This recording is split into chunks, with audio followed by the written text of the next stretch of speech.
திருப்பதி ஏழுமலையான் கோவிலிலே லட்டு தயாரிப்பதிலே மிருக கொழுப்பு பயன்படுத்தப்பட்டு இருக்கிறது என்று மாண்புமிகு முதலமைச்சர் திரு சந்திரபாபு நாயுடு அவர்களே சொல்லியிருக்கார். இது பேரதிர்ச்சி தரக்கூடிய ஒரு விஷயம். காரணம் என்ன, இவருடைய அங்கு முதலமைச்சராக இருந்த ஜெகன்மோகன் ஆட்சி காலத்தில் இது நடந்திருக்கு.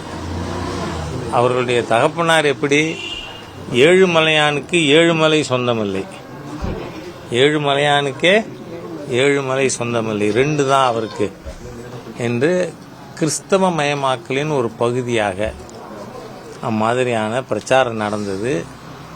சுவாமி தயானந்த சரஸ்வதி அவர்கள் போன்றவர்கள் களத்தில் இறங்கி போராட வேண்டிய ஒரு சூழ்நிலை வந்தது. அங்கே இவ்வளோ பெரிய அவமானகரமான most unholy act by Jaganmohan government நடந்திருக்கு. அதில் சம்பந்தப்பட்டவர்கள் அனைவரும் கருணை இல்லாமல் தண்டிக்கப்பட வேண்டும்னு கேட்டுக்கிறேன். ரெண்டாவதாக பார்த்தா, இங்கே தமிழ்நாட்டில் காங்கிரஸ் கட்சியினுடைய மாநில தலைவராக ஒரு 5 கட்சி அமாவாசை இருக்கார்.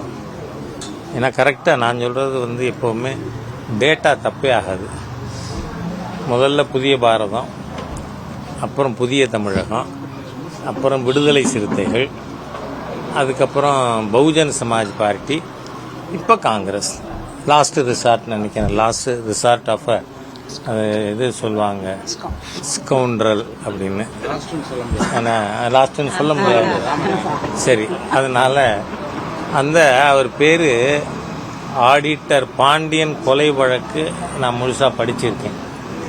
கே பாண்டியன், கே செல்வம். அது ரொம்ப பணம் கையில் வந்துடுச்சுன்னா அது பெருந்தொகைன்னு சொல்கிறோம் இல்லையா, அதனால் அது செல்வ பெருந்தொகைன்னு மாற்றின்னு இருக்காருன்னு நினைக்கிறேன்னா, இல்லை கலைஞர் அவர்களே சொன்ன மாதிரியே பெரும் புகையா அப்படின்னு தெரியல. அவர் ரொம்ப அதிகமாக பேசி கொண்டு இருக்கார். என்றைக்குமே ஒருத்தன் அதிகமாக சத்தம் போடுறான்னு வச்சுக்கோங்க, ரேட்டிலிங் ஜாஸ்தியாக இருந்தால் பின்னாடி ஏதோ பிரச்சனை இருக்கிற நபராக இருக்கணும்னு தெரியுது நமக்கு. நான் 2-3 மாதங்களுக்கு முன்பாகவே பாண்டிச்சேரியில் என்னோட பத்திரிகையாளர் கூட்டத்தில் இந்த கே செல்வத்துக்கு ரேட்டிலிங் நாய்ஸ் அதிகமாக தெரியுது, அதனால் என் நண்பர் ஆடிட்டர் பாண்டியனுடைய கொலை வழக்கை ரீஇன்வெஸ்டிகேட் பண்ணணும்னு கேட்டிருந்தேன். ஏன்னா அந்த கேஸை க்ளோஸ் பண்ணின விதமே it was on most suspicious ground. ஏன்னா சிபிஐ விசாரணை வேணும்னு இவரே காங்கிரஸ் ஆட்சியில் இருக்கிறதுனால போடுறார். போட்டதுக்கு பிறகு இங்கே ப்ராசிக்யூஷன் தரப்பில் இல்லை நாங்களே கேஸை க்ளோஸ் பண்ணிடுவோம், ஹி வாஸ் A1, நாங்களே க்ளோஸ் பண்ணிக்கிறோன்னு சொல்லுது. அந்த மாதிரி தான் இவர் விடுதலையானது. ஒன்று கோர்ட்டு அக்யூட்டல் மூலமாக விடுதலை ஆகலை, ஸ்டேட் கவர்மெண்ட் நாங்கள் இந்த கேஸை இவர் மேலே இருக்கிறத வாபஸ் வாங்கிறோன்னு சொல்லி.